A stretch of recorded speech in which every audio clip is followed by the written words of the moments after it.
بسم الله الرحمن الرحيم ونصلي على رسوله الكريم. أما بعد فأعوذ بالله من الشيطان الرجيم. بسم الله الرحمن الرحيم. وعلم آدم الأسماء كلها ثم عرضهم على الملائكة فقال أنبئوني بأسماء هؤلاء إن كنتم صادقين. قالوا سبحانك لا علم لنا إلا ما علمتنا إنك أنت العليم الحكيم.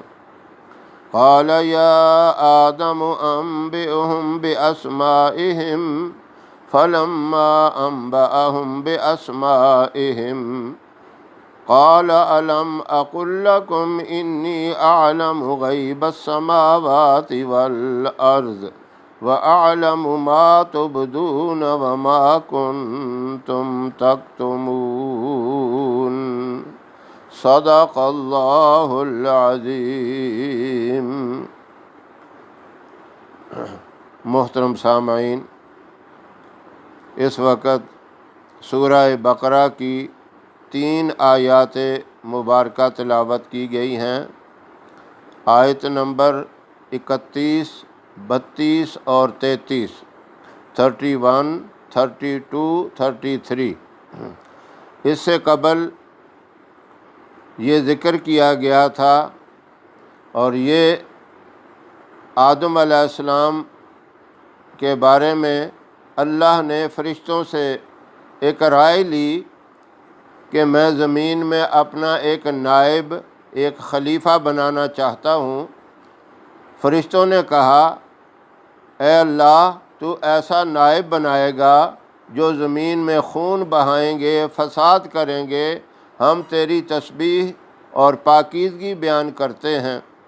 تو اللہ نے اس کا جواب یہ دیا انی اعلم ما لا تعلمون، جو کچھ میں جانتا ہوں تم نہیں جانتے۔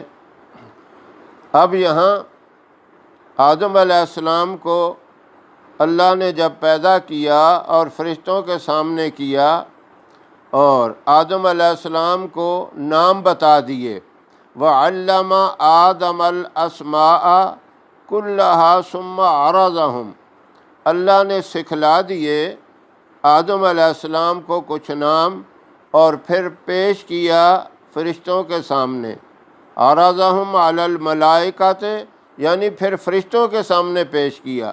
فَقَالَ أَنبِئُونِي بِأَسْمَاءِ هَؤُلَاءِ إِن كُنتُمْ صَادِقِينَ، اور کہا کہ نام بتائیں، ان ناموں کی خبر دیں مجھے جو تمہیں بتائے گئے ہیں اگر تم سچے ہو۔ یعنی جب نام بتائے گئے تھے اس وقت فرشتوں کے سامنے بتائے تھے، فرشتے بھی موجود تھے، اور اللہ نے جب امتحان لیا، ان سے پوچھا تو قالوا سبحانک لا علم لنا الا ما علمتنا، تو انہوں نے جواب دیا، یعنی فرشتے کہنے لگے لا علم لنا، ہم نہیں جانتے، الا ما علمتنا، مگر جو تو نے سکھا دیا، انک انت العلیم الحکیم، بے شک تو ہی جاننے والا اور حکمت والا ہے۔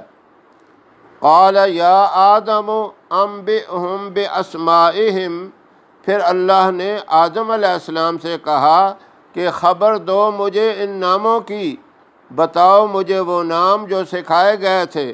فلما انبأہم باسمائہم، تو آدم علیہ السلام نے وہ سارے نام بتا دیے۔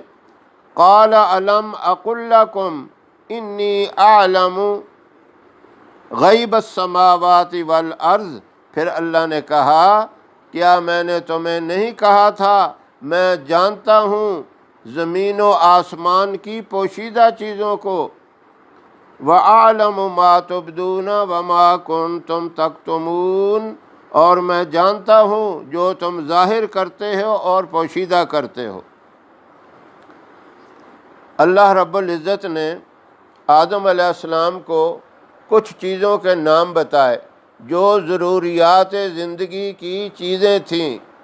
اس میں کچھ حیوانات کے، کچھ پرندوں کے نام، کچھ ضروریات زندگی کی چیزوں کے نام، یعنی بہت سے نام بتا دیے۔ اور جب یہ نام بتائے گئے تو فرشتے بھی موجود تھے۔ جب اللہ نے پھر پوچھا فرشتوں سے جو میں نے نام بتائے تھے آپ بھی بتاؤ، اب فرشتوں نے انکار کیا کہ ہم تو نہیں جانتے، کیونکہ فرشتوں کے اندر ان چیزوں کی صلاحیت نہیں تھی۔ وہ عبادت میں تو بہت زیادہ ہیں، معصوم ہیں، گناہوں سے پاک ہیں، لیکن اللہ نے مشورہ کیا لیا تھا کہ میں نے اپنا ایک نائب بنانا ہے، تو بتانا یہ مقصود تھا نائب بنانے کے لیے وہ ہونا چاہیے جو علم میں زیادہ مہارت رکھتا ہو۔ اب علم کے ساتھ ان چیزوں کے ساتھ فرشتوں کا کوئی تعلق نہیں تھا، کوئی ان کو اس چیز کی ضرورت نہیں تھی، تو ان کے دل و دماغ کے اندر یہ چیزیں نہیں آئیں۔ وہ تو اللہ کے حکم کے پابند ہیں، جو حکم دیا جاتا ہے ذرہ بار اس میں تاخیر نہیں کرتے۔ لیکن اس طرح کا حافظہ جو اللہ نے انسانوں کو عطا کیا وہ فرشتوں کا نہیں ہے۔ تو اس میں یہ بھی بتا دیا گیا کہ انسان فرشتوں سے بہت زیادہ افضل ہے اس وقت جب یہ انسان بن کر رہے، اللہ کا صحیح معنوں میں بندہ بن کے رہے، مطیع اور فرما بردار بن کر رہے، یہ انسان فرشتوں سے بہت زیادہ افضل ہے۔ تو یہ بھی پتہ چلا اور یہ بتا دیا کہ اللہ نے فرشتوں پر انسان کی فوقیت کو، انسان کی عظمت کو اور انسان کی علمیت کو ظاہر کرنا تھا اور بتانا تھا کہ یہ استاد ہیں سب کے، فرشتوں کے بھی اور دنیا کی تمام چیزوں کے بھی۔ پھر کہا قالوا سبحانک لا علم لنا، تو انہوں نے کہہ دیا، صاف کہہ دیا تو پاک ہے اور تو ہی جانتا ہے، ہم تو اتنا ہی جانتے ہیں جو آپ نے ہمیں سکھا دیا، تو ہی حکمت والا ہے اور تو ہی علم والا ہے۔ قال یا آدم انبئہم، اور جب آدم علیہ السلام سے کہا کہ خبر دو مجھے ان ناموں کی، تو آدم علیہ السلام نے فر بتا دیے۔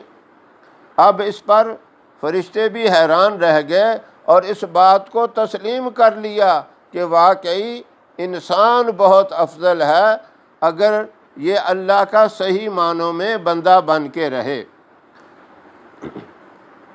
قال الم اقل لکم انی اعلم غیب السماوات والارض، تو اللہ نے فرمایا میں نے اسی لیے تمہیں پہلے بتا دیا تھا کہ میں جانتا ہوں زمین و آسمان کی پوشیدہ چیزوں کو۔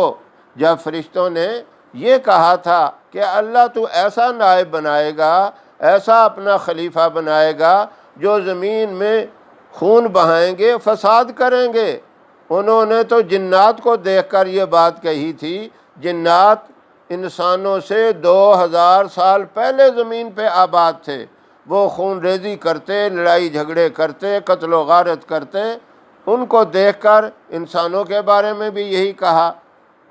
اگرچہ انسان بھی اس طرح کے بہت کام کرتے ہیں لیکن ان کو عقل و شعور بھی عطا فرمایا، اور سب سے بڑا دشمن انسانوں کا شیطان ہے۔ شیطان برائی کی طرف اکساتا ہے، برائی کے خیالات دل میں ڈالتا ہے، اسی لیے وہ راندہ درگاہ ہوا۔ تو اللہ رب العزت نے کہا کہ میں تو جانتا ہوں زمین و آسمان کی پوشیدہ چیزوں کو، اور اس لیے فرشتوں نے اس بات کو تسلیم کر لیا کہ واقعی خلیفہ بننے کے لائق انسان ہی ہو سکتا ہے۔ تو یہ ہے انسان کی عظمت، اگر انسان صحیح معنوں میں اللہ کا بندہ بن کر رہے اور نبی کریم صلی اللہ علیہ وسلم کی شریعت مطہرہ کے اوپر صحیح معنوں میں عمل کرنے والا ہو جائے تو اس سے قیمتی کوئی چیز نہیں ہے۔ یہ اللہ کے نزدیک بھی افضل ہے اور نبی کریم صلی اللہ علیہ وسلم کے نزدیک بھی بہت اعلیٰ مقام رکھنے والا ہے۔ اللہ رب العزت قرآن پاک کو صحیح معنوں میں سمجھ کر عمل کرنے کی توفیق عطا فرمائے۔ وآخر دعوانا ان الحمد للہ رب العالمین۔ ہماری ویڈیو پسند آئے اسے لائک کریں، شیئر کریں اور ہمارے چینل کو سبسکرائب ضرور کریں، ساتھ والے بیل آئیکن بٹن کو دبائیں تاکہ ہر آنے والی ویڈیوز کی اپڈیٹ آپ تک آسانی سے پہنچ سکے۔ اللہ حافظ۔